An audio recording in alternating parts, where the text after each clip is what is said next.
বাবুর জন্মদিনে আর মাত্র 2 দিন বাকি।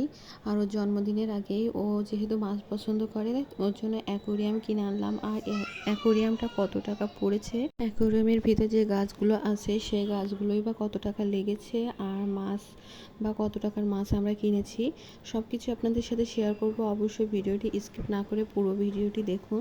আসসালামু আলাইকুম, আশা করি যে যেখানে আছেন সবাই অনেক ভালো আছেন। বাবুর জন্য অ্যাকোরিয়াম কেনার জন্য সন্ধ্যায় নামাজ কালাম পড়েই আমরা বেরিয়ে পড়েছি। অ্যাকোরিয়ামের সাথে আমরা নুড়ি পাথরগুলা আর হচ্ছে আপনার অক্সিজেন ফিল্টার এই দুইটাই পেয়েছি। আর নুড়ি পাথর এখানে প্রায় 2 কেজি 300 গ্রাম পরিমাণ ছিল। আর বাসায় এনে নুড়ি পাথরগুলো অনেকবার ধুয়ে পরিষ্কার করে তারপরে ফিল্টারের ভিতর দিয়ে ছোট ছোট যে গাছগুলো কিনেছি, এই গাছগুলো কিন্তু আমরা আলাদা কিনেছি। এখানে একটা বড় সাইজের গাছ আর ছোট ছোট গাছ ছিল। বড় সাইজ আর ছোট গাছ এই দুইটারই কিন্তু আলাদা প্রাইজেস ছিল। আমরা যেহেতু নাস্তা করে যাইনি, তাই এই কাজের ফাঁকে একটু নাস্তাও করে নিলাম, একটু চা আর বিস্কুট খেয়ে নিলাম। আর এই যে মাছগুলো, এখানে মাছ কিনছি আমরা 6টা, মানে বেশি মাছ কিনিনি। প্রথম দিকে অল্প মাছ কিনছি, পরে আবারও মাছ কিনবো। আর এই যে আমার হাজব্যান্ড পানি দিচ্ছে অ্যাকোয়ারিয়ামের ভিতর। নুড়ি পাথরগুলো পরিষ্কার করে তারপর বসিয়ে দিয়ে এরপর গাছগুলো দিয়ে দেওয়া হয়েছে। আর অক্সিজেন ফিল্টারের ভিতরে বসিয়ে দিয়ে এরপর পানি দিয়ে দেওয়া হচ্ছে। আর এর ভিতরে কিন্তু পানি পরিষ্কার করার জন্য ওষুধ দেওয়া হয়েছে।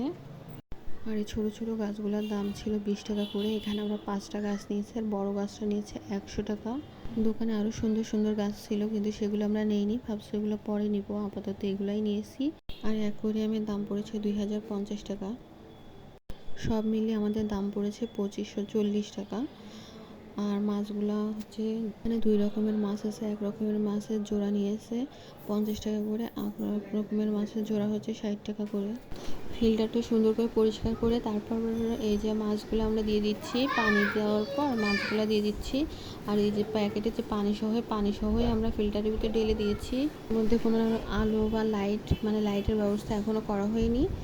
আগামীকালকে আমরা এর মধ্যে লাইটের ব্যবস্থা করব, মানে মিস্ত্রিকে ফোন দিয়েছি, সে আগামীকালকে এসে এর মধ্যে লাইট দিয়ে দিবে।